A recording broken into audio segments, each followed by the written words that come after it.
We're back in the kitchen with Chef Christopher Gross working on our walnut tart, learning the art of cooking from scratch, which I'm learning is actually not that tough. It just takes a little bit of preparation in terms of getting all the ingredients portioned out and such.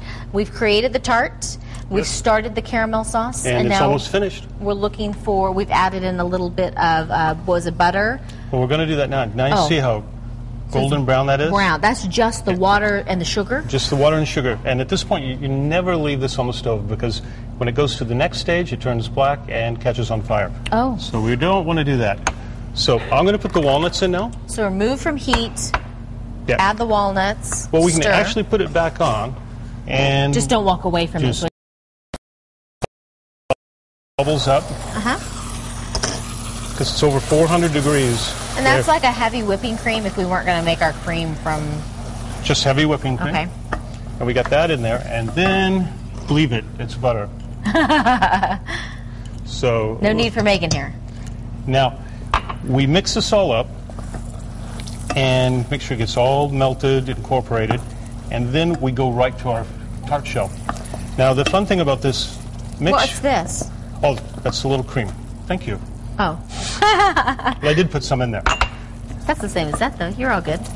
But here we go. We got it in here all mixed. And this is going to get very, very thick once it cools down. As thick as this right here? As thick as this. Now, this I just warmed up.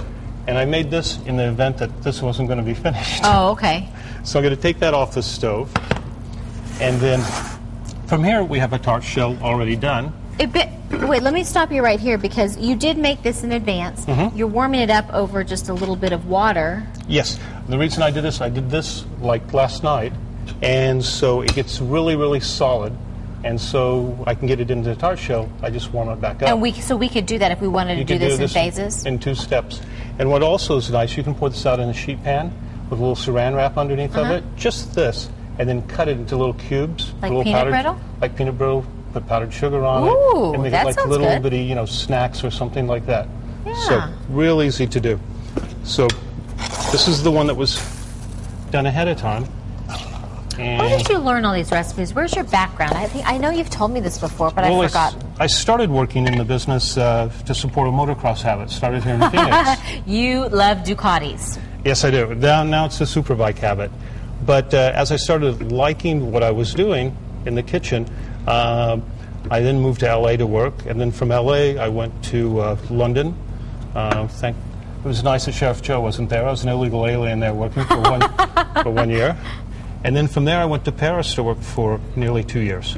So I worked a few pastry shops, a lot of kitchens and stuff like that, then came back to work in Los Angeles and back here, kind of where I grew up. So did you love London or Paris more? Paris. To cook? Definitely. Paris. But London's so much nicer now. I just got back there last week. Did you? Last week. Did you? It was wonderful. So here's our tart. And so now it goes into the refrigerator. And then from the refrigerator, it just takes a while to set up. And you can, you can do this a day ahead of time. Okay. Now, look at this. See how, here, pick that up. See how solid that is? Oh, that's dense. Now, you could do this in it doesn't require squares. baking. It just gets cold? That's it? It just gets cold. We baked this off the tart shell. Right. And here, I forgot to do this. This is our creme fraiche. Now I poured buttermilk and cream together, let this sit out overnight. On the counter? The next morning, put it in the refrigerator, and it'll get thick like sour cream. What's the ratio of buttercream to... 2 parts buttermilk to 10 parts cream.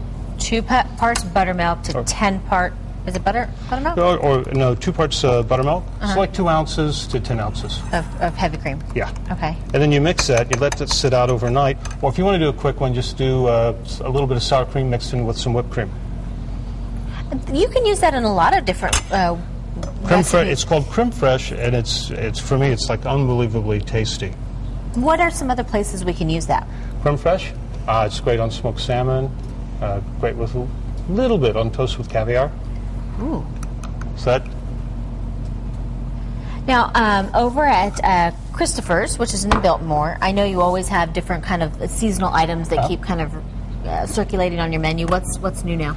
Oh gosh, we've just we run a beet salad this time of year all the time from Duncan Farms. We're getting a little bit of seasonal root vegetables in. Still some salads, not a bunch. and doing just a little bit of lighter fare because it's a little warm outside. So, and what else we got going on? An upcoming wine dinner. Oh, tell me about that one. The 20th next month. Kind of celebrating a little bit after Bastille Day. You know, July 14th is Bastille Day. Yes. So yes. That'll be the French 4th of July. And with this, we just garnish with a little bit of fresh berries and such, right? Fresh berries, creme fraiche. One for me, one for the plate. And the creme fraiche is a little tart. So, because this is very sweet, it's a nice contrast. And if we put a sweet sauce on, it would be just a little bit too much. What's the shelf life or the refrigerator life of a creme fraiche if we do go and do the buttermilk? About a week. About a week, yeah. And after that, once it sets up in the refrigerator, just put, seal it up and use it as you need, just like sour cream. It's great on a baked potato. Now, if people wanted to cut out some of the steps because we're busy or we have kids or whatever, but we wanted to make the insides, could we buy that? You could buy the tart shell. Or again, you could just line a pan and then pour the mixture in it, and then cut it out in little cubes or circles or whatever. Again, if you don't have something to form this, you can just put it over, you can make little tarts. So something like this is so safe to go in the oven, just roll out the dough, place it so it goes around here. And bake it on top of that? And bake it on top of that. Oh, you can make any kind of size you want. You can make smaller ones and just serve like little mini tarts with berries on top and a little creme fraiche. You can whip the creme fraiche stiff, so you can put that on top of here as well. So the more you whip it, the more it's going to get a fluffier... Just like whipped cream. Okay, all right. So there's lots of different things you can do. And this, you can just do whipped cream in the tart shell and just put berries in it. So something real quick and easy. That looks delish. Absolutely delish. As soon as we're done, I'm eating some. So thank you so much for coming in and teaching us. Pleasure to be here. Christopher's and Crush Lounge can be reached at 602-522-2344, 602-522-2344. It's at the Biltmore if you haven't been out there. What's that salad I like with the fried egg on top? Oh, the poached egg. The poached egg and bacon? Yes, the poached egg and bacon really salad, my favorite, with the delicious vinaigrette. Ugh, yum.